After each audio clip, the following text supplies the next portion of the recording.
The mountain loomed like a silent judge, its jagged peaks slicing into the Tennessee sky as if daring us to confess our secrets.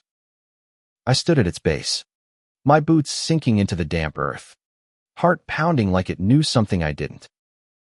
Beside me, Ezra Kane laughed, his voice a low rumble that made the air feel warmer, even in the crisp October chill. We'd been friends since high school, two misfits in a small town where conformity was king. Ezra, with his sharp jawline and eyes like storm clouds, was the guy who could charm a snake or punch a bully without blinking. I, Lucas Hayes, was the quiet one, lanky, bookish, always sketching in the margins of my notebooks, stealing glances at him when I thought he wouldn't notice. That morning, as we laced up our hiking boots for our first big climb together, I told myself this was just another adventure. Just two friends tackling Roan Mountain. Nothing more. The trail was steep, a winding path of roots and rocks that demanded focus. Ezra led the way, his backpack bouncing lightly, his flannel shirt rolled up to reveal forearms tanned from summer. "You good back there, Hayes?" he called, tossing a grin over his shoulder. I nodded, though my chest tightened not from the climb, but from the way his smile made my world tilt. I'd spent years burying that feeling, convincing myself it was just admiration, just friendship. But every step up that mountain felt like a step towards something I couldn't name. By noon, we reached a clearing, a grassy ledge with a view that stole my breath. The Appalachians stretched out below, a patchwork of gold and crimson under a sky so blue it hurt to look at. Ezra dropped his pack and sprawled on the ground, arms behind his head, staring at the clouds. "This," he said, "is what freedom feels like." I sat beside him, close enough to smell the cedar and leather of his jacket, and wondered if freedom was supposed to feel like a cage tightening around your heart. We talked for hours about college plans, his dream of escaping to Seattle, my sketches of places I'd never been. He told me about his dad, a preacher who'd never understood his son's restless spirit, and I shared how my mom's endless shifts at the diner left me alone with my thoughts too often. Somewhere in the conversation, his hand brushed mine, and he didn't pull away. My pulse raced, but I didn't move either. It was just a moment, I told myself. Just a friend being a friend. As the sun dipped lower, we pushed on, the trail growing steeper, the air thinner. Ezra's confidence never wavered, but I noticed the way he'd glance back to check on me, his eyes lingering a beat too long. Was I imagining it? I'd spent so long analyzing every look, every laugh, that I didn't trust my own senses anymore. But then, as we navigated a narrow ridge, he grabbed my hand to steady me.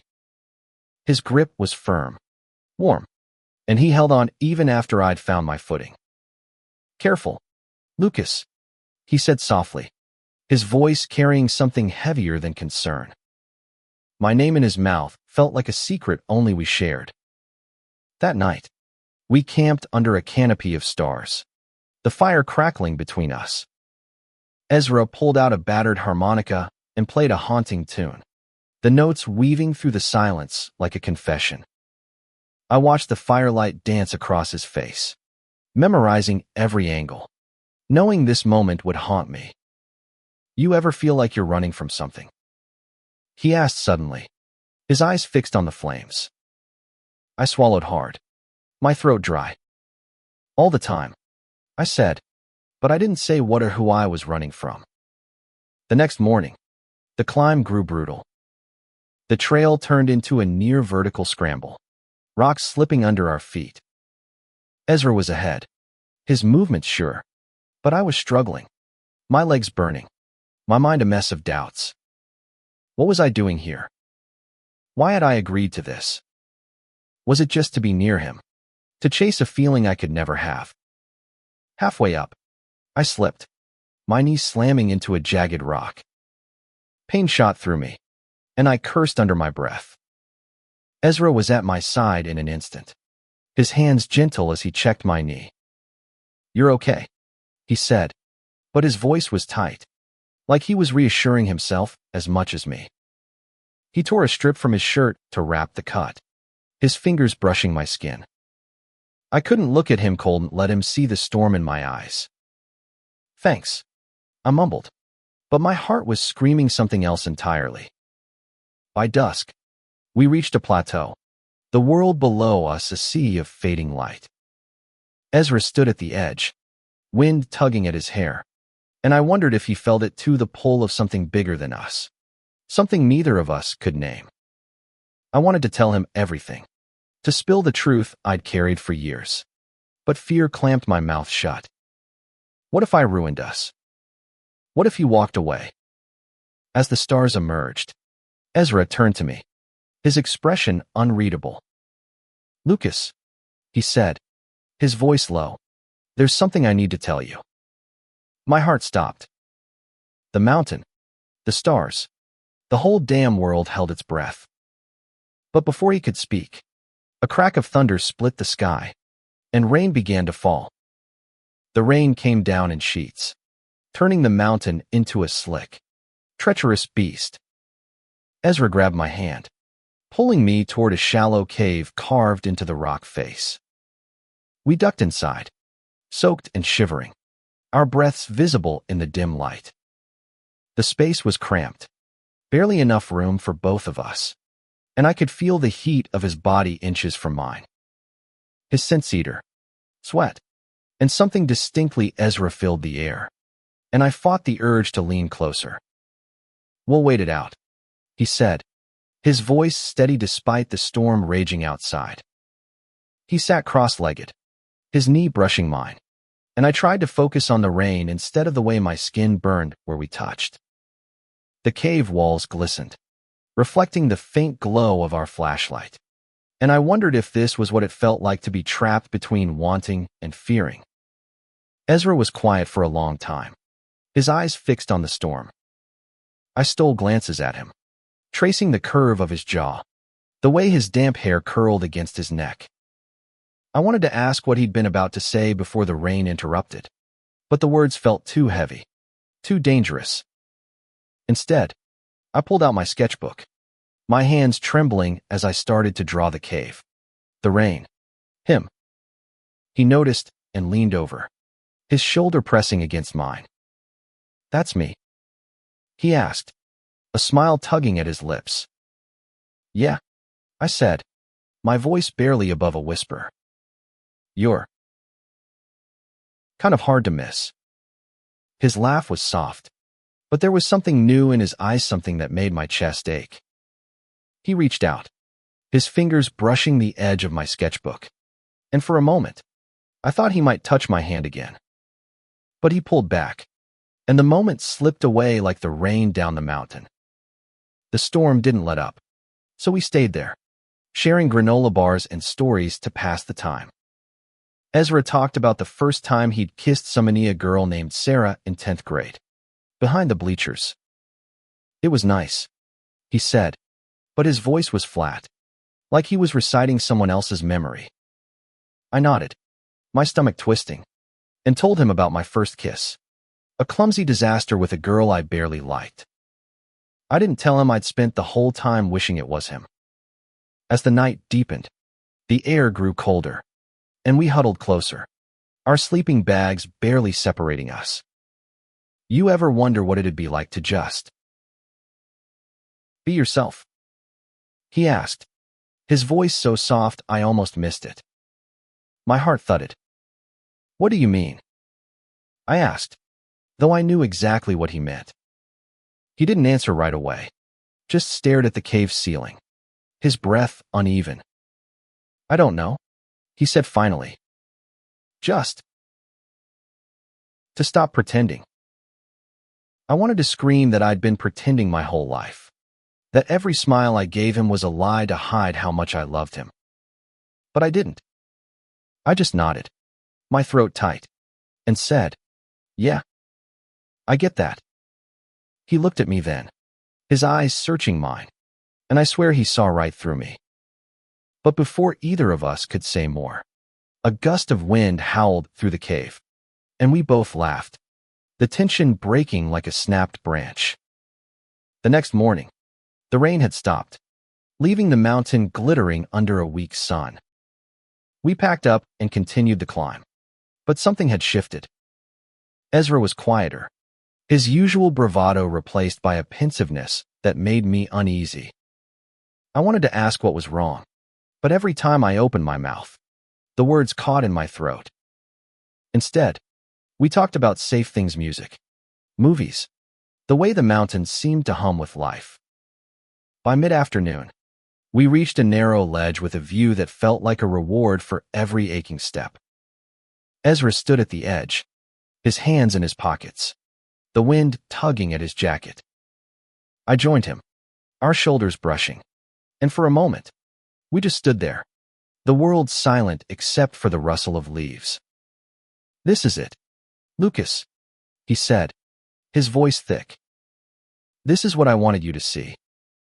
I looked at him, not the view, and my heart screamed that he was what I wanted to see. Always. That night, we camped again, the air heavy with the scent of pine and possibility. Ezra built the fire, his movements deliberate, and I watched him, my sketchbook forgotten in my lap. "You're staring," he said, not looking up, a small smile playing on his lips. I flushed, caught, and mumbled something about the fire. He laughed, but it was softer than usual, almost sad. "You're a terrible liar, Hayes," he said, and my heart stopped. Did he know? Had he always known? Before I could respond, he stood and walked to the edge of the camp, staring into the darkness. I followed, my pulse racing, and stood beside him. "Ezra," I said, my voice shaking, "what's going on?" He didn't look at me, just kept staring into the night. "I'm leaving," he said finally. "After this trip. Seattle. For good." The words hit like a punch, stealing my breath. I'd known he wanted to leave, but hearing it, knowing it was real, felt like the mountain crumbling beneath me. "Why?" I asked, my voice breaking. He turned to me then, his eyes raw, unguarded. "Because I can't stay here, Lucas. I can't keep being this." He gestured to himself, to the mountain, to everything. I wanted to ask what he meant, to beg him to stay, to tell him I loved him. But all I could do was stand there, my heart shattering, as the fire burned low behind us. The next day, the mountain felt different, harsher, as if it knew the weight of Ezra's words. We climbed in near silence, the crunch of gravel under our boots the only sound.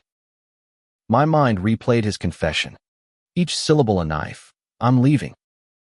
Seattle. For good." I wanted to scream at him, to demand why he was running, what he was running from. But I didn't. I just followed, my heart a tangled mess of love and fear. The trail grew treacherous, a series of sharp switchbacks that left my lungs burning. Ezra was ahead, his pace relentless, like he was trying to outrun something. I struggled to keep up, my knee throbbing from the earlier fall, my thoughts a storm of what-ifs. What if I told him? What if he stayed? What if he didn't feel the same? The questions churned, each one heavier than the last. At a steep incline, Ezra stopped, turning to offer me his hand. I took it, his grip strong, and for a moment, we stood there, hands clasped, the world narrowing to just us.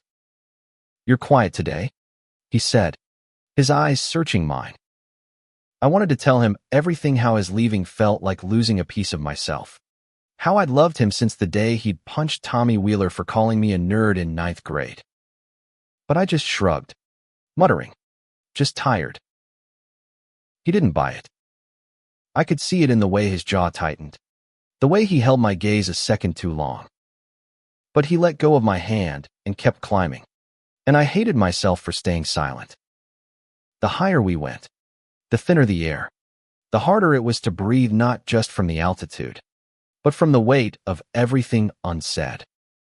By late afternoon, we reached a small plateau, a windswept clearing with a view that felt like the edge of the world. Ezra dropped his pack and sat on a boulder, his elbows on his knees, staring at the horizon.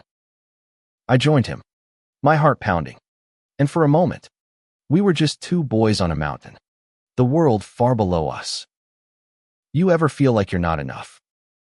he asked suddenly, his voice raw. I looked at him, startled. "All the time," I said, and this time, I didn't look away. He turned to me, his eyes bright with something I couldn't name. "I'm scared, Lucas," he said, and the admission hit me like a wave.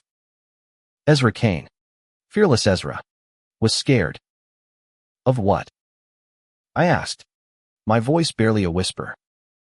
He didn't answer right away, just looked at me, his expression so open it hurt. "Of being who I am," he said finally. "Of what it means. Of what people will think." My heart stopped. Was he saying what I thought he was?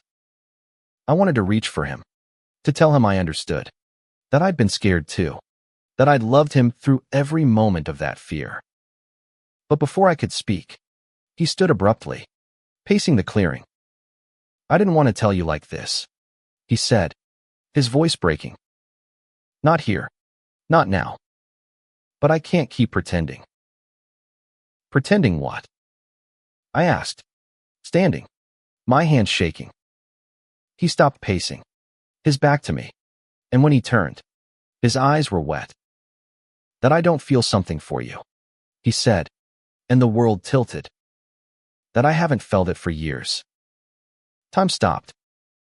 The mountain, the wind, the sky, it all vanished, leaving just us, his words hanging between us like a fragile thread. "Ezra," I started, but my voice cracked, and I didn't know what to say. He took a step closer, his breath uneven. "I'm leaving because I can't stay here and hide anymore," he said. "But I couldn't leave without telling you. I needed you to know." I stared at him, my heart a riot of joy and pain. He felt it too. He'd always felt it. But he was leaving, and that truth cut deeper than any joy. I took a step toward him, my hands reaching out before I could stop them. "I've loved you since we were 15, I said, the words spilling out like a dam breaking. "Every day, every stupid moment. It's been you." His eyes widened, and for a moment, I thought he'd run. But he didn't. He closed the distance between us, his hands finding my face, and before I could process it, his lips were on mine. The kiss was desperate, hungry, years of longing poured into a single moment. His hands were in my hair, mine clutching his jacket, and the world was nothing but his warmth, his scent, his heartbeat against mine. When we pulled apart, gasping, his forehead rested against mine, and I saw tears in his eyes. "I'm sorry," he whispered. "I'm so sorry I waited so long." We stood there, wrapped in each other, as the sun sank below the horizon. But even as I held him, I felt the truth settling in. He was still leaving. This wasn't a beginning, it was an ending. A beautiful, shattering goodbye. And as the stars came out, I knew I'd carry this moment, and his scent, forever. The final day of the climb was a blur of beauty and pain. The mountains seemed to know our story, its peaks standing silent as we made our way to the summit. Ezra and I barely spoke, but our hands brushed often, each touch a reminder of the night before, off the kiss that had changed everything and nothing. I wanted to freeze time, to keep us here, where the world couldn't touch us. But the summit was close, and so was the end. When we reached the top, the view was everything Ezra had promised, a sea of mountains stretching into infinity, the sky a deep, endless blue. We stood side by side, our breaths mingling in the cold air, and I felt the weight of his confession. My confession. Our kiss. "We made it," he said, his voice soft, but there was no triumph in it. Just a quiet acceptance, like he'd known all along this moment would break us. I turned to him, my heart raw. "Why does it have to be like this?" I asked, my voice shaking. "Why can't you stay?" He looked at me, his eyes full of a sorrow I'd never seen before. "Because I don't know who I am here," he said. "This town, my dad, all of it's suffocating me. I need to find myself, Lucas. And I can't do that if I stay." I wanted to argue, to beg, to tell him we could figure it out together. But I saw the truth in his eyes. He wasn't running from me, he was running toward himself. And as much as it hurt, I loved him too much to ask him to stay in a place that was killing him. So I nodded, my throat tight, and said, "I get it. I wish it didn't hurt so much."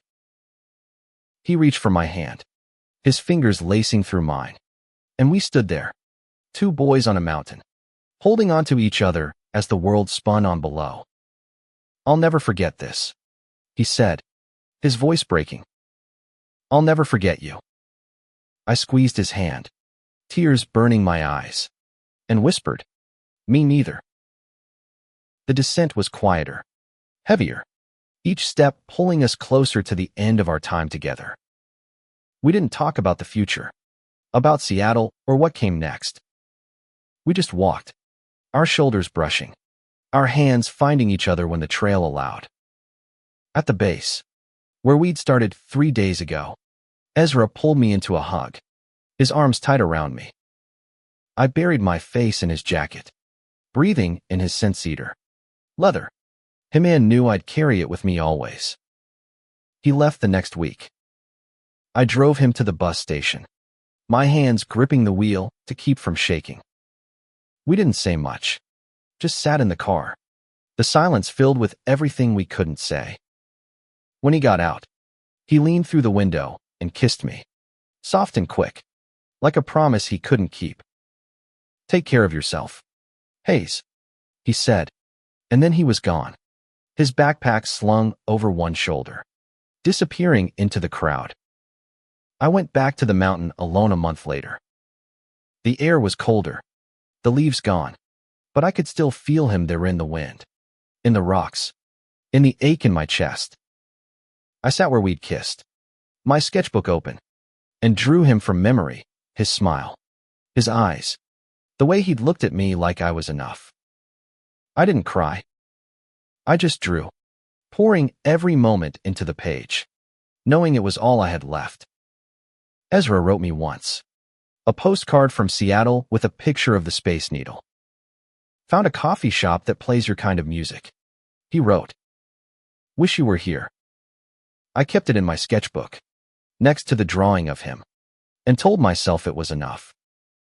It wasn't. But it was something. I learned to live with the ache, to carry his scent in my heart like a secret. The mountain had changed us, stripped us bare, and given us one perfect moment before tearing us apart. I didn't regret it, not the climb, not the kiss, not the love. Because even with a broken heart, I'd found something worth climbing for, the courage to be myself, to love without fear, to let go when it was time. And somewhere, in a city far away, I hoped Ezra was finding that too.